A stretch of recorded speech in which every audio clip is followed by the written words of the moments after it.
Here is the last episode of the 2023 NYCU-Formosa Education Podcast. It is a great pleasure to have you all here today. I am today's host, Charlotte, from NYCU-Formosa. Today, we want to tell you guys about ourselves and talk more about our own project. Let's welcome our team members. Hello, I'm Max. I'm this year's Vice Leader of NYCU-Formosa. Hi, I'm Tiffany, and I'm the member of our Dry Lab group. It is a great pleasure to have you guys here. Today, we are going to have a deep exploration and explanation about the 2023 NYCU-Formosa project, CoPlat. Now, without further ado, let's start today's topic. Okay, so let me ask you guys some questions to more clearly understand CoPlat. The first question is, can you briefly explain your team's project goals for this year? This year, our team aims to develop a novel modularized platform, CoPlay. We want to create a platform that can be integrated with different functional proteins to use in various applications. To produce CoPlay, we designed 3 phases to construct and prove the CoPlay can really be used.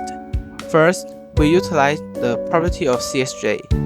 Let CSJ link with adhesive protein to anchor on the membrane of bacteria. If the bacteria can produce a CSJ-linked adhesive proteins correctly, we will successfully construct CoPlay. After we constructed CoPlay, next we want to check if CoPlay can attach the functional proteins. So we make GFP link to CoPlay. If the GFP can fluoresce and the CoPlay still has adhesions, then we prove the property of modularization. We already developed the whole CoPlay. What if we can optimize it?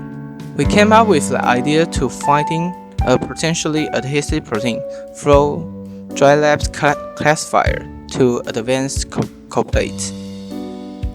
In a nutshell, CoPlay can integrate with functional proteins to have a lot of application, and we can through these stages produce CoPlay. Let future iGEM team use it.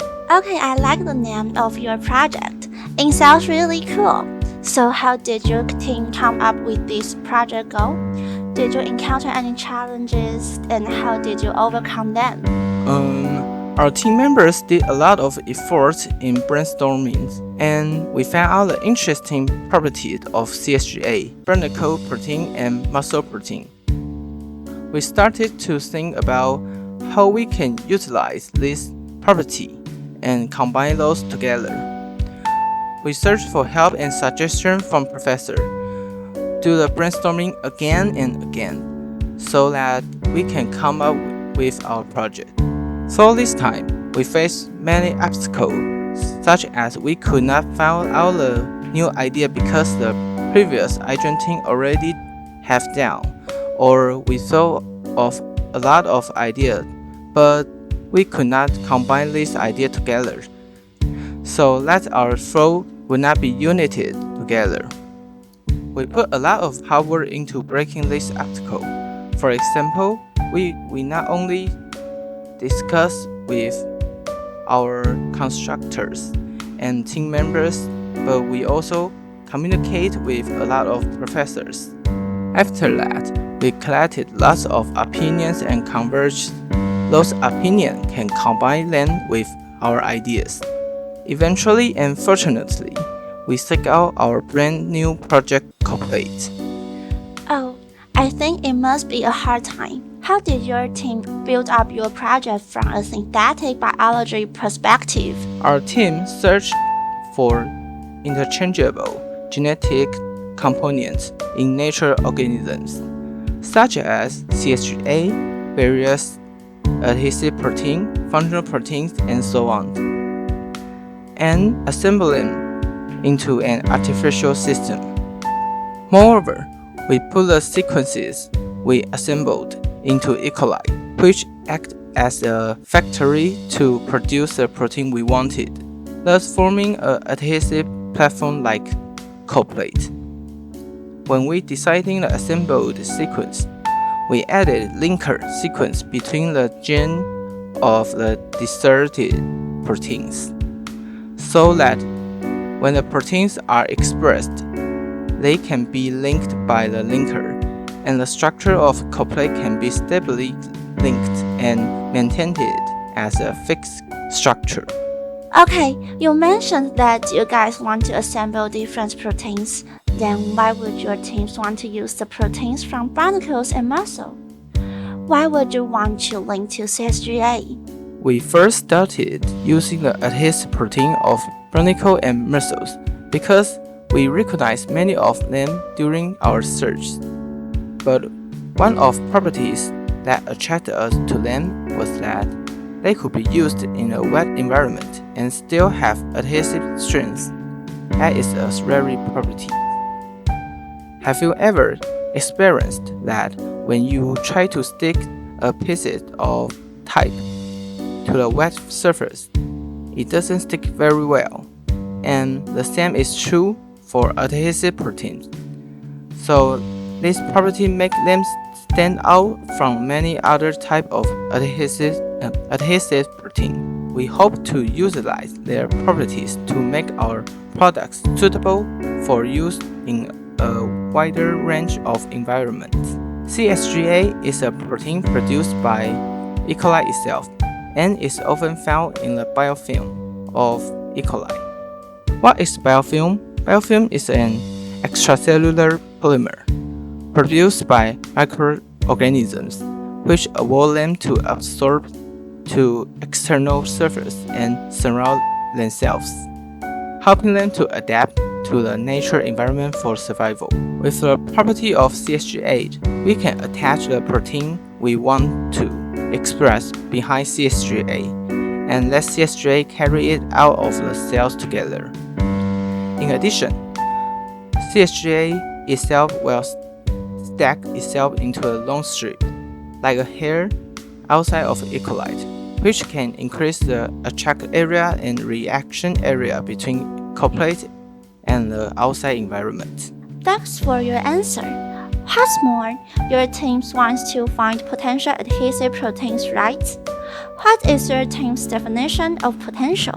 How do you guys predict potential adhesive proteins? To further discover the adhesive properties of proteins, we extended our research to potential adhesive proteins. The word potential here is defined as not being marked as having adhesive properties in protein database and paper research. In our case, specifically refers to UniProt's function CC section. We hope to find a protein that can be expressed more easily and even more adhesive. Basically, what we're trying to do is to find the rules of adhesive through machine learning techniques and feature analysis tools. Then, based on the analysis results, we build a classifier that can identify features in proteins and output the probability of a non-adhesive protein being a potential adhesive protein. More detailedly speaking, the process of finding potential adhesive proteins can be divided into three main tasks: data preprocessing, model construction, and feature investigation. In data preprocessing, we use the keyword adhesive and its synonyms to collect protein data from UniProts as our training data and testing data. Then we filtered the data manually to make sure the data were correctly labeled. Next, in model construction, we test several combinations of different encoding methods and machine learning classifier models and found out that encoding with ESM and classifying with SVM has the best performance with an accuracy of 91%. Finally, we used several protein feature analysis tools such as MemeSuite and Interpro to analyze the features of positive training data and output sequences. The results can support and verify the confidence of our classifier model's output. And at the end, we've selected 4 potential protein sequences, all have probability more than 90% and have features similar to positive training data. Sounds interesting. I'm also curious about the concepts of CoPlats mentioned in your project. Why do you want to turn adhesive proteins into a platform concept? The name CoPlat is the combination of the prefix co and the word platform. It stands for the modularized adhesive platform composed of two parts, CSGA and adhesive proteins.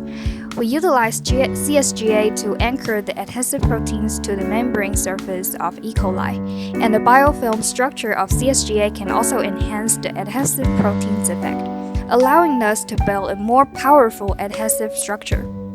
Furthermore, by attaching different functional proteins, our adhesive structure can have different features to react with the environment to solve various problems. This switchable functional protein attachment concept is one of the main ideas of our modularized platform CoPlat. We hope that by systematizing our functional adhesive structure to be a more applicable platform, CoPlat can make our design more practical and easy to modify, which results in better adaptability to different application situations. Okay, we turn to the final questions. What is your team's vision for the project and its future outcomes? What impact do you hope this product will achieve, and what influence do you aspire to have on the world? We want CoPlat to be utilized by future iGEM teams or companies because CoPlat has lots of advantages such as easily immobilizing functional proteins, sticking to the surface, biodegradable, and so on. So we hope CoPlat can be regarded as the great material and platform to use and meet the target of SDGs. To make the world more sustainable, reduce global issues, and let more people notice that synthetic biology and biomanufacturing is important and useful. Thanks for listening. This is the last episode of this series. It's our honor to have you all here. We appreciate your participation in this episode of the Education Podcast. And also thanks a lot to those who listened to the whole series about our Education Podcast. It's time to say goodbye to you with reluctance. Thank you for tuning into our podcast. Goodbye.